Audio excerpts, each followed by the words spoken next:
Good morning, wrestling fans. Welcome to PWR Today for Tuesday morning. It's May 18th, 2021. The man they call Meathead, and joined again on a Monday morning, even a Tuesday morning, by the lovely Linda Kay. Good morning, Linda. Good morning, Meathead. So it is Tuesday morning. Am I right? It is, yeah. I was still living and basking in the glow of yesterday morning, talking about that great pay-per-view that we had, Yes. WrestleMania Backlash. And, I wanted it to stay there, because now we got to talk about Raw. So, and that's kind of a segue into tonight or this morning. Right. So it's a WrestleMania Backlash Raw review. Oh, yeah. Gotcha. We're living in the WrestleMania Backlash Raw backwash, basically. Mm-hmm. All right. First off, Linda Kay, we are sponsored by Collar and Elbow, the latest, greatest, hottest wrestling street fashions. Make sure to go to collarandelbowbrand.com.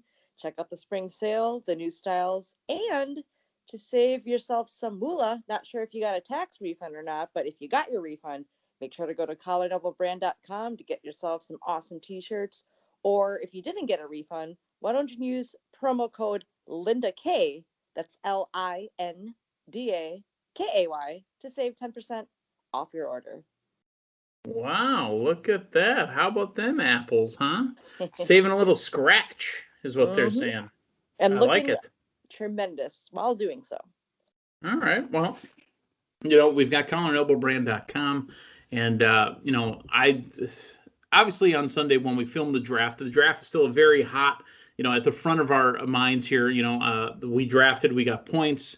Linda, you got points. Matthew got points. I got points. The Twitter handle for the PWR draft is PWR Draft 2021. Hit us up on Twitter. Follow along with all the shenanigans of the PWR Today staff, Pro Wrestling Report, as we do the draft for the 21-22 season. And again, we've even got the YouTube page out there as well for PWR Today. Again, these are all just extensions. We're not changing anything. Everything with Pro Wrestling Report is still there. The PWR 360 is still online. We still got the YouTube PWR 360. We still got Pro Wrestling Report on Facebook as well. All that greatness is out there happening. We're just expanding. We're expanding our world. Kind of like the, what do they call it? The signature at the beginning of Raw, SmackDown, and any WWE, program. Then, now, and forever. We're in the now, and we're also doing the forever. We are expanding our world. Expanding our horizons. Yes, absolutely. Well, let's talk a little bit of news, shall we? Yeah. Let's talk about something that will kind of hit again during the Raw recap. But, this is, I want to say newsworthy, but just obnoxiously noteworthy. John Morrison thinks that The Miz is dead. It is based on what happened on Sunday night during the pay-per-view. Morrison in the middle of the ring with zombies all over him. If we've learned anything from the WWE and wrestling in general, being lifelong wrestling fans, that you can be even set on fire and come back later on up through the ring. But John Morrison may have been eaten alive. Now, if you want me to really buy into what you did, when The Miz comes back, he needs to be missing limbs. He could, Linda, just literally epiphany right here. Linda, do you watch Walking Dead? Did you? Do you? I did, but not. How far? That's what I was getting at. I've seen some episodes, but sorry, I wasn't a faithful watcher. Okay. For my Walking Dead followers and watchers, you remember how Glenn survived? How you thought that he was dead because all the zombies and the walkers were on top of him and Glenn snuck under a garbage can? Did The Miz fall through a hole in the ring? Who knows? Well, we'll have to wait and see where Johnny Juice or Johnny Drippy or, Moist Johnny or whatever he's going by. Is this his way to become a solo competitor without The Miz? That's the way it's seeming to be. It seems like ever since Maurice was reintroduced to the WWE audience that this little riff, we've been teased that, but it'll be interesting to see if perhaps if this does cause them to go their own ways, maybe Morrison having something to do with the zombies or with Miz's disappearance. Because I was really hoping to see. So John Morrison is the Negan of WWE. Right. Yeah, I was hoping Okay. Miz would have showed up last night with the missing something. Not necessarily missing limb, but just like a chunk missing out of Like his a chunk of arm. Miz missing from the side. Yeah, something like that. Okay. Or a hickey, even. I mean, something. All right. Let's talk about another new news item that's popped in the last day or so. WWE is going to be hitting the road, folks. It is happening. Our world is reopening. Concerts are happening. AEW is happening. I mean, Linda, last weekend, this was unintentional at first. I walked into a grocery store without a mask on. Mhm. It was on accident. I couldn't find mine, and I needed to get something from the grocery store. And they didn't have any restrictions anymore. Again, we are slowly reopening everything. I know other states like Texas and Florida have been open for business for a long time, but here in Wisconsin, that was a minor milestone for us here. So no pushback. And again, Miller Park, excuse me, American Family Field, or whatever they're calling it, where the Brewers play, will go full capacity starting on June 25th next month. So again, Yeah. WWE is going to be hitting the road. Raw and Smackdown TV tapings will start happening again. With Yeah. that being said, they're going to be building new sets for each. Yes. That would be exciting to see, and just a little extra a little extra pop of excitement of this new WWE to come, or any pro wrestling promotion for that matter, just with the new change and having a bigger capacity, fan interaction. I mean, obviously, we've seen it just on AEW alone, just their capacity increasing inside Daly's Place. And I am hoping that date for AEW coming to Milwaukee, It's Wednesday, solid. August 25th, is going to be set in stone. I am hoping it's penciled into my calendar, and it'll be back. It'd be great, excuse me, to be back at a live wrestling back show in the New York. Sorry. in the former Mecca Arena, and Oh, you know what else has happened in that building, right? The AEW hasn't been there yet as a company, but Linda Kay, your fondest wrestling memory happened in that exact building. Yeah, the day Austin 316 was born, just like you being there when the Mega Powers had their implosion. Is that right? Or there was some type of... No, that was at the Bradley Center. That was that happened. The Mega Powers that happened in 89 or 90. I believe it was 90, but I might be wrong. It might be 89. But that happened at the Bradley Center. It was, matter of fact, I 100% now that it was 89. But it also was the second ever event at the Bradley Center at that point. The first event was a exhibition hockey game between the Edmonton Oilers and the Chicago Blackhawks. And I was at the final event of the Bradley Center, which was Bon Jovi. Gotcha. How about that? You know, you got shot through the heart as you were leaving, didn't you? Well, you're to blame. I didn't love a bad name. All right, I'm sorry. I digressed. I just got really excited about the shows. No, that was a perfect segue, too. I mean, that was literally the segue. We were talking music, Linda, and I wanted to segue into AEW and music. So far, who has real themes that you recognize? Linda Kay. In AEW. Jericho, Judas, his own band's song, him singing literally, and again, Jericho is another story for another day. But and I wish Stone Cold would have went more into it. This man is a Hall of Fame wrestler. This man is a New York best-selling author, and this man has topped the rock charts on Billboard with his band. I mean, wow. Yes. Oh, and then the other song, very recognizable and really gets the crowd into it, would be Jungle Boy's theme by the group Baltimore. And this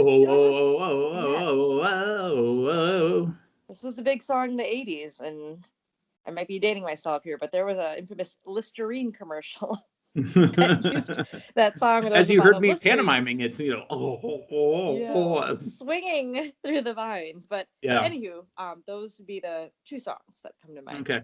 There's a new one out there. Orange Cassidy has apparently been coming out lately to the pits. My mind. Yes. Best Friend's been using it. Chris Statlander's been using it too. John Moxley.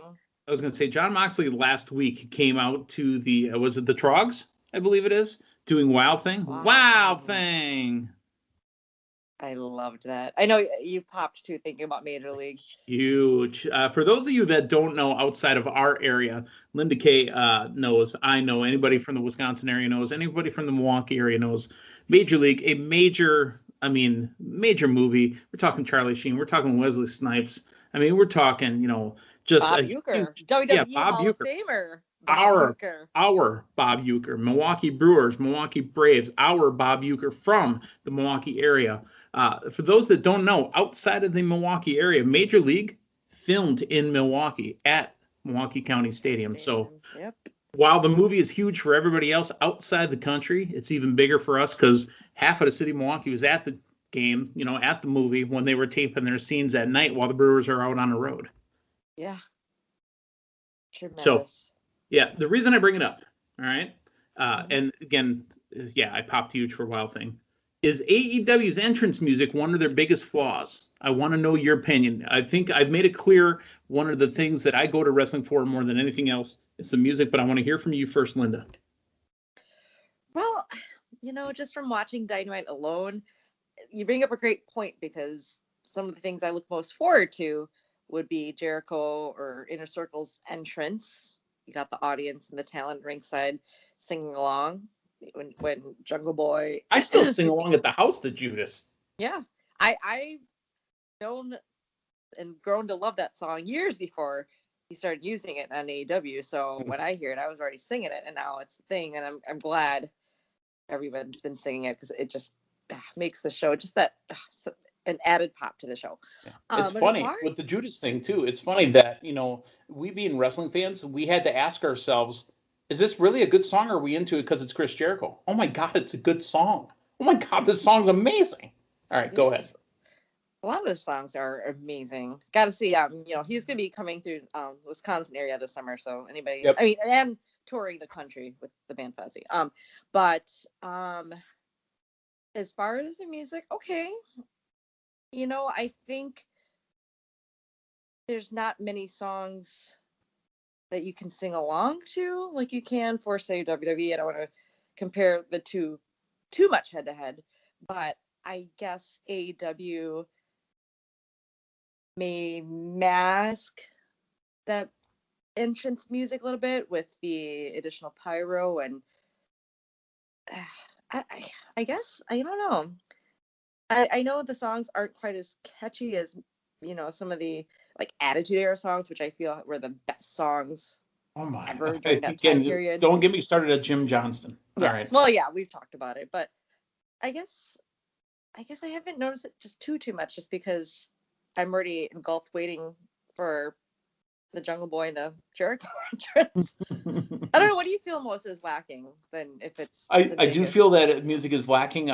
It's specifically the sing-along songs. So even after Attitude Era-ish, when they went to Papa Roach, I Just Want to Be Loved. Mm-hmm. That entrance theme, when they would say, "Oh, da da da," oh, I mean that's a crowd song. I just want to be loved. I mean, even the Nickelback entrance, the Nickelback intro music. Regardless of what you think of Nickelback, that song was great. It was a great intro, and it made sense. Burn It to the Ground. Okay. Yeah. I'll even go to Union Underground. Union Underground came right after. They came right after the Attitude Era Raw theme.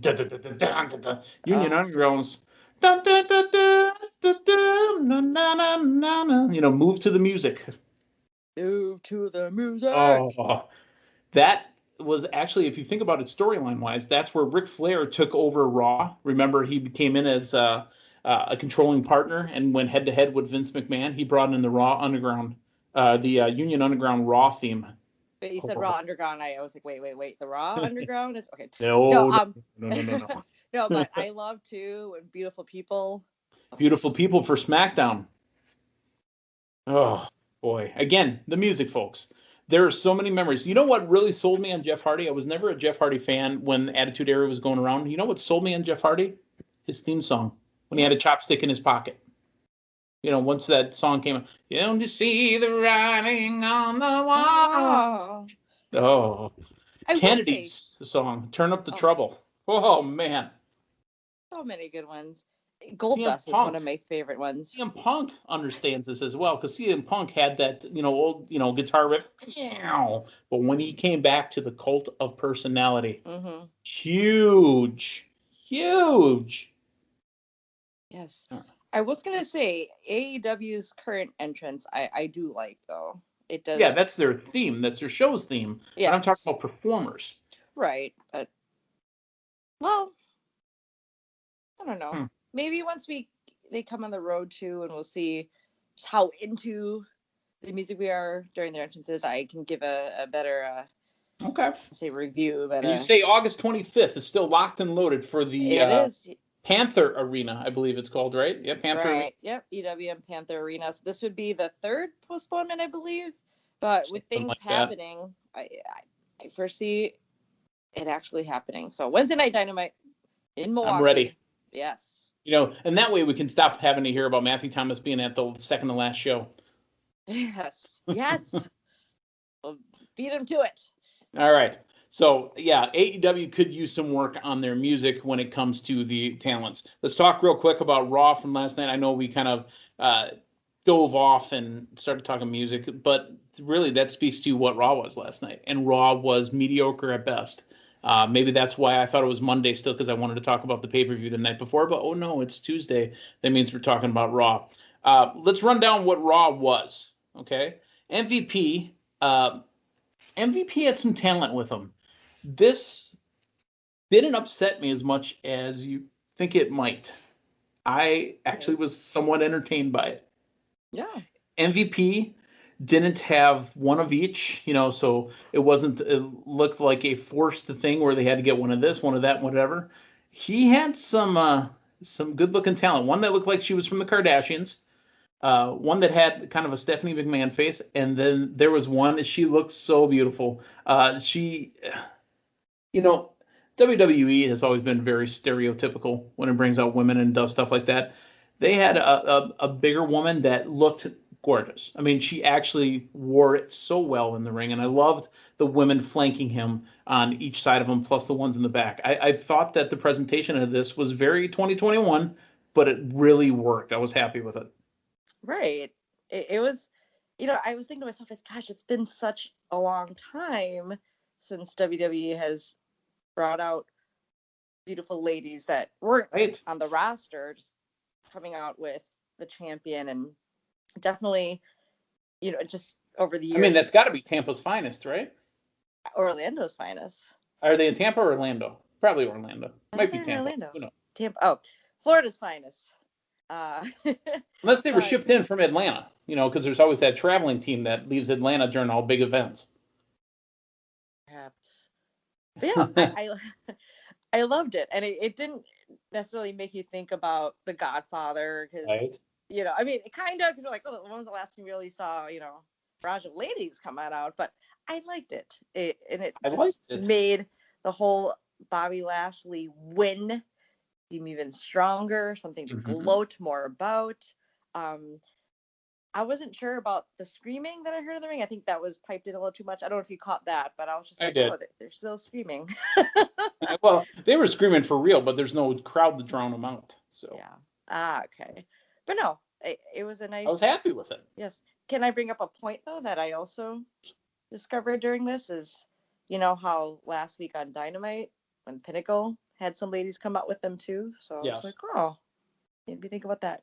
Anyways, I digress. Those were Jacksonville's finest. Exactly. So, again, we're getting back to business. So, and they are in the business of being in business. All right. So the crux of this whole situation is the, beginning of the night to set up the main event. Bobby Lashley says he's in a given mood and he will offer a open challenge to anyone on a roster. Out comes McIntyre, says, I accept. He goes, you didn't let me finish. Anyone on a roster not named Braun Strowman or Drew McIntyre. Well, that becomes fisticuffs, but we don't know who's going to challenge Bobby Lashley at the end of the night. So we'll have to see how that comes. But we do hear that we're going to have Elias versus AJ Styles. 1.5 of the tag team champions who are not on the pay-per-view on Sunday nights is going to be in singles action because he's a tag team champion. Thoughts against AJ and Elias? It kind of surprised me. I know they were teamed up the week prior. I didn't really think that there was so much beef necessarily between them to have caused a singles match for them last night, but obviously with the way the match ended, with Jackson Riker interfering, Yep. this obviously will lead to next week a one-on-one match between one half of the champions, Omos and Jackson Riker. Just a guess, but Blah, blah, blah. it Yep. surprises me though, because AJ and Omos are heel champions. Right. So are they turning them to a face? It sure would seem that way because it's obvious Elias and Riker are There's heels. talk that the real Matthew Thomas thinks that AJ and Omos were zombies on Sunday night. I saw that. What a sneaky way to try to earn points. Yeah, I think he was trying. It didn't work out though. There, Mr. Shenanigans. You and your shenanigans. Had a better chance that Alexa Bliss being one of the zombies and getting points Right. that way. A better chance of Lily being one of the zombies. Right. Zombies. And let's talk about it. Alexa Bliss has a couple guests on her little Alexa's Playground. It's the new women's tag team champions, Natalya and Tamina. Yeah, it was there. I believe the first guest to be ever on the show. Yeah. Yeah. And Alexa's. Matter of fact, it's the first time it's a show. Right. Yeah.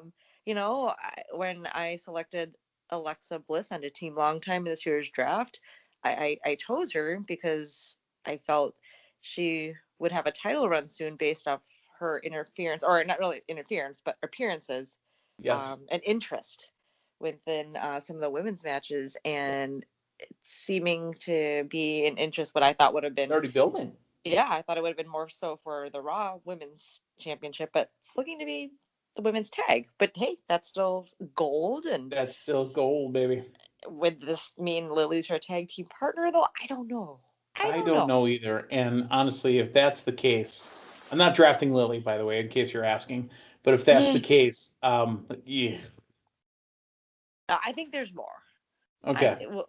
I think there'll be more. I think Lily's just the spirit or someone who's possessed, if you will. Yes.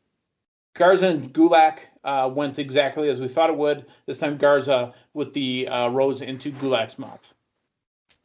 Better than the other place he stuck the Better rose? than the old pooper shooper.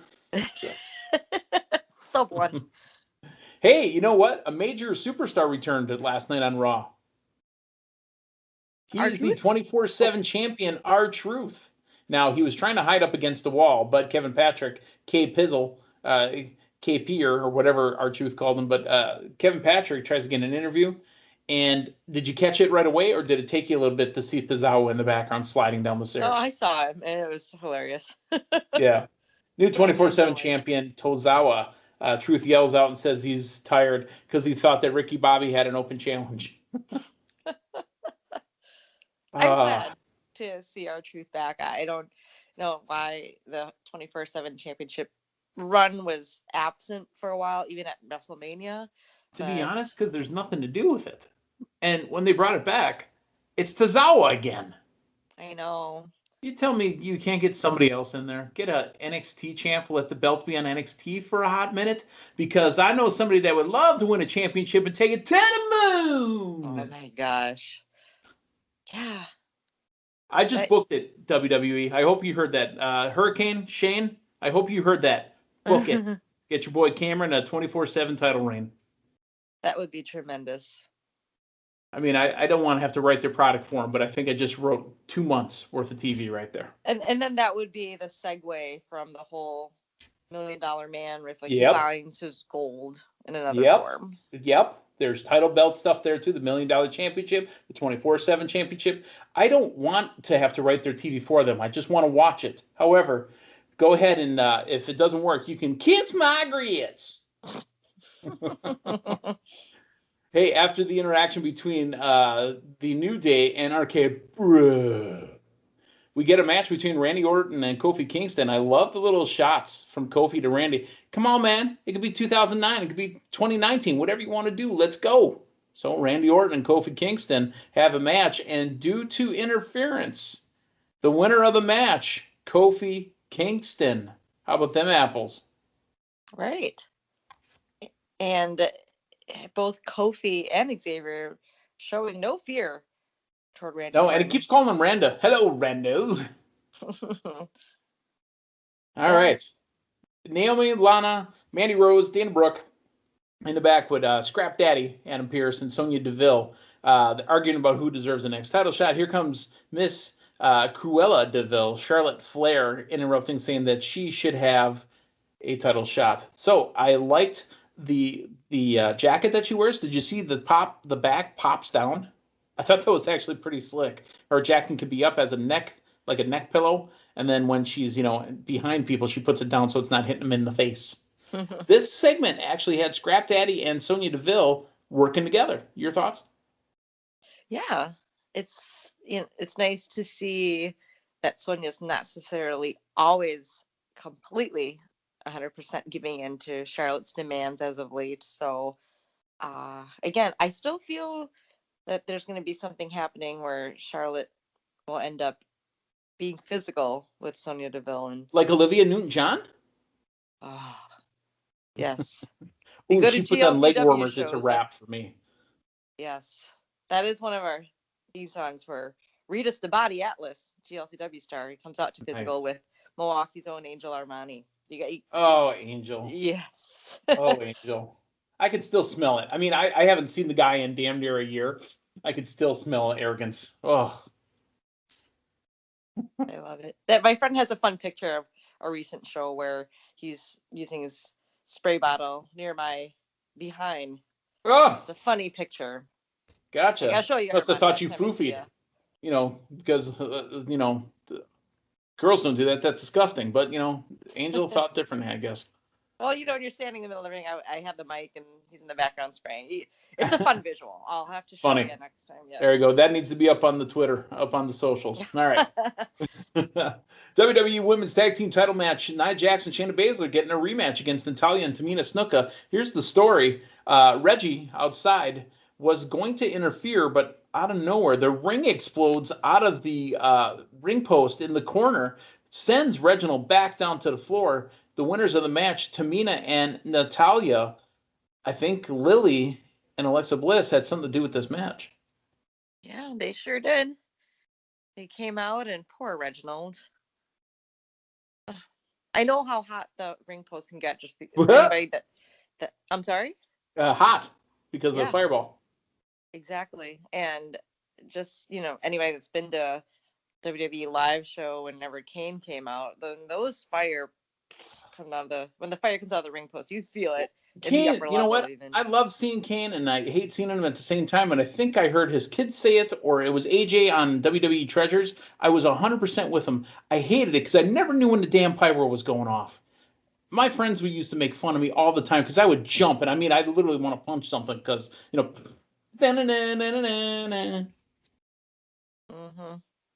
Right. Sorry, I've been segueing and digressing all different directions this morning, but yeah, Reginald felt the heat, may have been blinded from it. He was blinded by the light from Lily, that's for sure. We're on a music kick today, folks. Let's talk about another musical reference, Little Ricky. WWE United States Champion Sheamus fella taking on Ricochet. I didn't think this was possible, and I hope there's more of it, but I don't think there will be. Ricochet had a thing on Sunday night at the pay-per-view in the pre-show, and Ricochet had his jacket and cut an amazing promo. Ricochet literally just added about 10 points of street cred to Sheamus because Sheamus reacted perfectly. Seriously, these guys just shot up the ladder with this little thing that they're doing the last 2 nights. Yeah. I love it. Yes, and ever since Sheamus won the U.S. title, there hasn't been quite... Oh, it's been a steaming pile. I was going to say there hasn't been quite a drawing, teasing feud that's really drawn me in, but this one definitely has. This one literally got me instantly interested. I mean, Sheamus goes up the ladder. Ricochet goes up the ladder. This was amazing. So, unfortunately, Ricochet slapped him. Sheamus comes right back with a bro kick for the pin, and then afterwards, Sheamus stands as they go to replays. Sheamus also tells champion Bobby Lashley to keep his eye on his own title because he might become the answer to the open challenge. Yeah. T-Bar and Mace, where they've been a couple weeks now, cut a okay promo on Bobby Lashley's Open Challenge. I like the coin flip, but they never were involved after. So it kind of killed it. I mean, after that, I honestly thought that they should be in the match. Yeah, I really enjoyed their promo as well. I'm so happy they no longer have to wear the mask because they look good. And I mean, Gio Madden looks more like a man now. Again, I accused him of having baby face. I feel like there's less of the makeup drawn on his face, so you can he looks better. You can see his face better. He looks better. Same with Dominic Dijakovic. They look good together, and Yes. I know they started out in Retribution, but they could be the tag team to look out for. Should have maybe thought about them in that draft. Yeah. Maybe at some point. Maybe at some point during you never the season. know. But I thought that they too would have came out for the challenge considering their recent, I don't say history, but yeah, they have history with Lashley or some unfinished that they've been business. helping out. Yeah, helping out and go maybe after Drew. So let's talk about women's Raw title. Asuka and Charlotte Flair. If Charlotte Flair can beat Asuka, Charlotte Flair was promised to have taken into consideration her proposal to go after Rhea Ripley. Well, that didn't work out that way. Asuka with the win. Charlotte Flair with back-to-back nights of losses, and Rhea Ripley still looking as strong as ever. Looking good. The hair's moved up a little bit. She's kind of got a mohawk thing going on now. So Rhea Ripley looking stronger as champion. I really love the way Rhea Ripley has got it going on right now as far as character.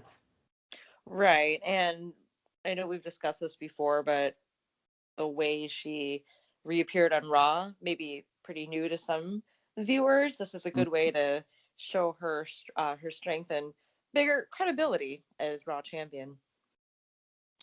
Johnny Juice or Johnny Moist or whatever his name is, and I'm going to keep getting that wrong till the cows come home, but says he wants to know if he can get a match with Lumberjack. So here it is, Damien Priest and John Morrison in a real Lumberjack match, and here comes some superstars out along the ring. Damien Priest with the big win, and honestly, Damien Priest says, hey, Bobby Lashley, maybe I'm going after you. Now it's becoming a running joke for me, and I don't believe anybody that says they're going to be taking on Bobby Lashley at the end. But Damien Priest's stock continues to rise.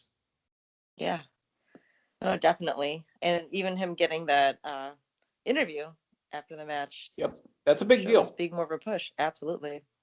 I mean, in Nitro, it used to be Mean Gene Okerlund waiting at the top of the stage for you, and then you'd talk to Mean Gene. So.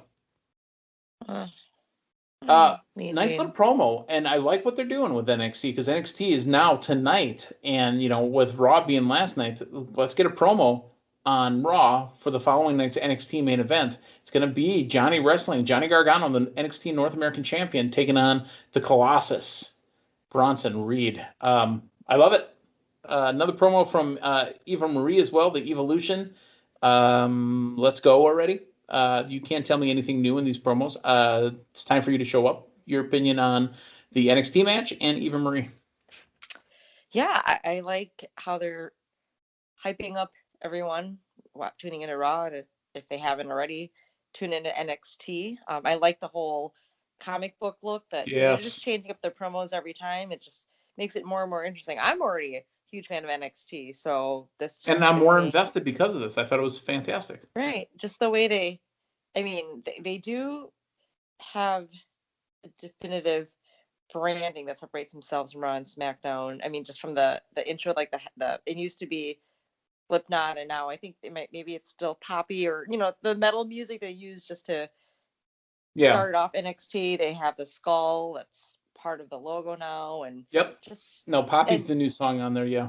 Okay, but just the promos itself, I love it. I love NXT, so it's great to see them getting an extra boost on Raw, especially now moving to Tuesday nights. It just all works hand in hand. And are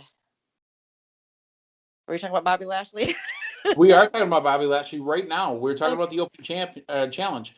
WWE Champion Bobby Lashley will take on your boy Kofi Kingston. This is a non-title match, and MVP says, good luck with you in Denver. And in a match, MVP is about to crown Kofi Kingston with the jewel, I guess you would say, on his walking stick, caught by Drew McIntyre, ends up hitting MVP, ends up hitting Bobby Lashley. Kofi gets the roll-up and the pin. Kofi Kingston looks like he is due a title shot.